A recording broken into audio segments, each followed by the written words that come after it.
রাজনীতি এক শক্ত জমি, টিকে থাকাটাই যেখানে কঠিন সেখানে সাফল্য তো দূরের জ্যোতিষ্ক। কেউ কেউ পারেন, কেউ পারেন না।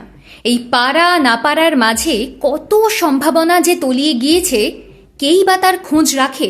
এমন অনেক যুক্তি তর্কের মাঝেই তো নির্বাচন, যার দামামা বেজে গিয়েছে।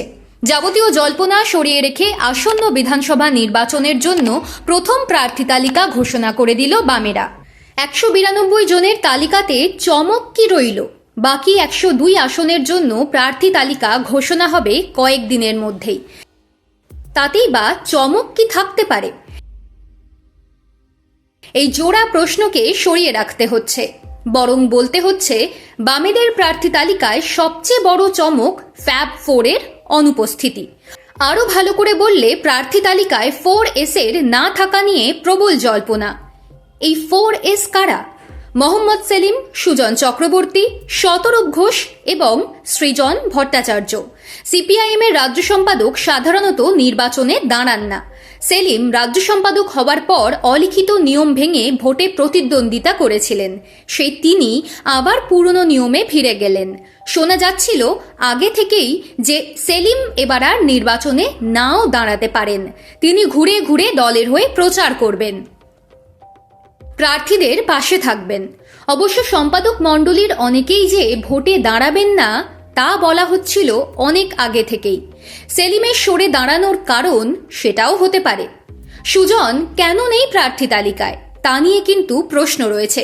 শোনা যাচ্ছে সুজন নিজেই দাঁড়াতে চাননি। যাদবপুর কেন্দ্র যেখানে অতীতে জিতেছেন সেখান থেকেই তাঁকে দাঁড় করানোর কথা ছিল দলের। হঠাৎই অঙ্ক পাল্টে যায়। যাদবপুরে বামেদের ভোটের পরিমাণ কিছু কম নেই। সবচেয়ে বড় কথা হলো যাদবপুরে সুজনের পরিচিতি রয়েছে যথেষ্ট। তাকে সেখানকার মানুষ চেনেন, ভালোবাসেন। তা সত্ত্বেও বিশিষ্ট আইনজীবী বিকাশ রঞ্জন ভট্টাচার্যকেই যাদবপুর থেকে প্রার্থী ঘোষণা করা হয়েছে।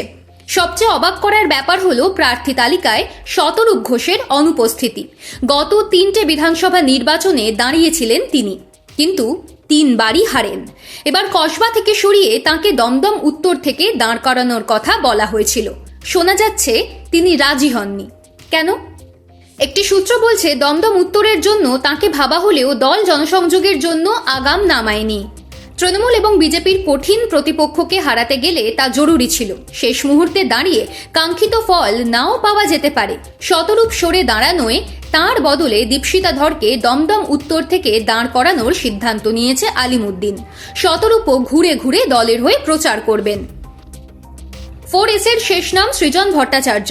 এসএফআই এর সর্বভারতীয় সম্পাদক তিনি। দেশের নানান জায়গায় ঘুরে বেড়াতে হয়, কলকাতায় থাকতেই পারেন না। যে কারণ দেখিয়ে নির্বাচন থেকে সরে দাঁড়িয়েছেন সৃজন। কিন্তু শোনা যাচ্ছে তিনি যাদবপুর থেকে দাঁড়াতে চেয়েছিলেন এবং অনেক আগেই নেমে পড়তে চেয়েছিলেন। কার্যক্ষেত্রে তা দেখা যায়নি। সেই কারণেই নাকি ভোটে দাঁড়াতে অনীহা প্রকাশ করেছেন সৃজন। এই 4S এর বাইরেও একটি নাম রয়েছে যাকে বিধানসভা নির্বাচনের প্রার্থী তালিকায় দেখা যাবে, এমনটাই মনে করা হয়েছিল। তিনি আর কেউ নন, বন্যা টুডু। গত বছর নজিরবিহীন ব্রিগেডে তিনি ছিলেন মুখ। ব্রিগেডের মঞ্চে তুলে বার্তা দেওয়া হয়েছিল বন্যার মতো মাটির মানুষকে সামনের সারিতে আনতে চাইছে দল। কার্যক্ষেত্রে তা দেখা গেল না। প্রথম সারির চেনা মুখেরা প্রার্থী তালিকায় নেই বলে কি চাপে পড়তে পারে সিপিআইএম? তা কিন্তু মনে করছে না আলিমুদ্দিন। বরং যেই দাঁড়ান না কেন দল লড়াই করবে সাফল্য পেতে।